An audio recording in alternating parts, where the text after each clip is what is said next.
Seems the wind calls me back to Randi. Best tell her the good news.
Hat of yours.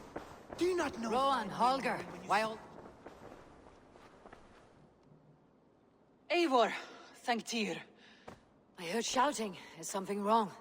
Holger robbed me, and I demand he be punished. Ha! Rot disappointed word.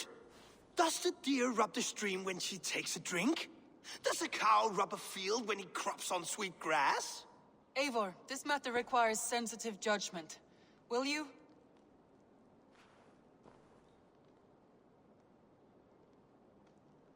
Of course.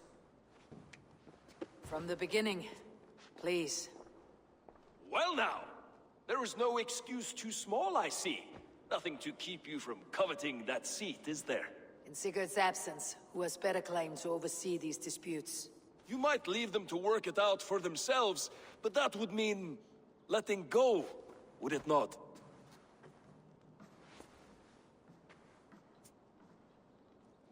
Please start again. Tell me all that has happened. I will start. I have been falsely accused by this Saxon Philistine. A filly what? Are you mocking me? Silence, please. I'll hear both of your complaints and render a decision, awarding compensation if needed. Understood?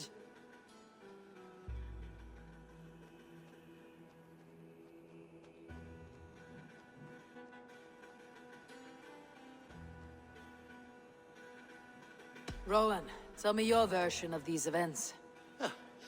As you are aware, Holger and I are neighbors. Near enough that I often catch him at my stables, stealing my tools. Borrowing. Holger, let him speak. Stealing, borrowing. My point being, I have always allowed him to use whatever he pleased. I greatly admire your Norse generosity and had hoped to match it. But this morning, Holger stretched the limits of my grace. Entering my stables for their feed, I found my most beautiful, gentle mare stripped of her tail. Bereft, not a strand in sight. I am ashamed to say my natural suspicion drew me to Holger, and how right I was. For when I peered across the lane, there he was, gripping a horsetail brush slathered with indigo, dragging it across a sheet of... Painting, Rowan. I was painting. You make it sound so crude. You see? Such willful arrogance. It will take ages for Ilgifu's tail to reach its former length. I demand compensation. I understand. Thank you, Rowan.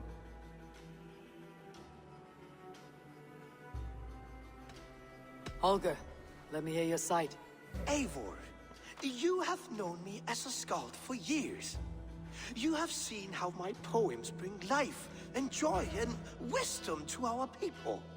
And you know that my work requires a certain, let us say, freedom. To make use of rare resources to compose my verses. Often when lacking the proper tools, I have made use of novel items. Alvis's walking stick, Tovi's inks, all were given gladly. You cut off my horse's tail to make a brush, you bleeding... Rowan? As I was saying, this morning in the throes of poetic reverie, I realized that my latest piece required delicate brushwork. I could have used a frayed stick, some cloth, my hands, but no. I needed something gentler, softer. To make a perfect brush, I needed the fine hairs of a well-raised horse. And so I availed myself of a local resource. You clipped Alfgafu's tail to the rump without asking. It was early. I did not wish to wake you. Thank you, Holger. I believe I understand your position.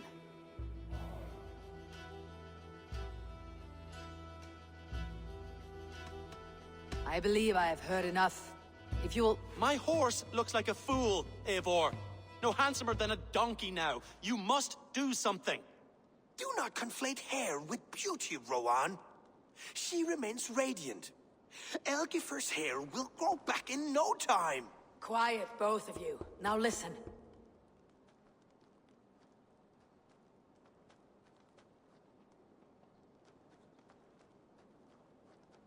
Holger, Rowan is clearly in the right. You sheared the tail from his horse without gaining permission. I borrowed the tail. Borrowed! Does the reality of regrowth not make this a victimless crime? It is a two-victim crime, Holger.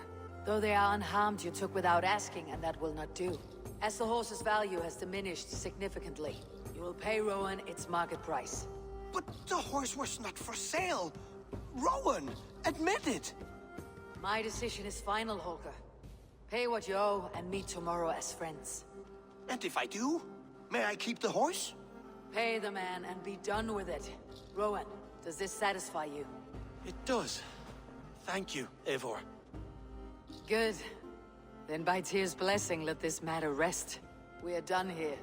Return to your homes in peace.